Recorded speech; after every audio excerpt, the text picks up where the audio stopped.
খেলতে খেলতে খেলতে খেলতে খেলতে খেলতে ভগবান দেখলো যত খেলা খেলবো তখন জল পিপাসা পেলেই যখন বলবে কোথায় জল খাবো, তখনই তাদের বলবো কালীদহে চলে যাবে। আর যেই না কালীদহে ফিরে যাবে, বিষের বাতাস পেয়ে সবাই মারা যাবে।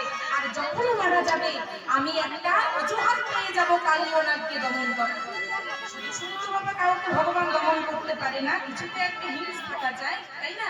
তার উপর ভিত্তি করেই তো কালী কাকে দমন করবে।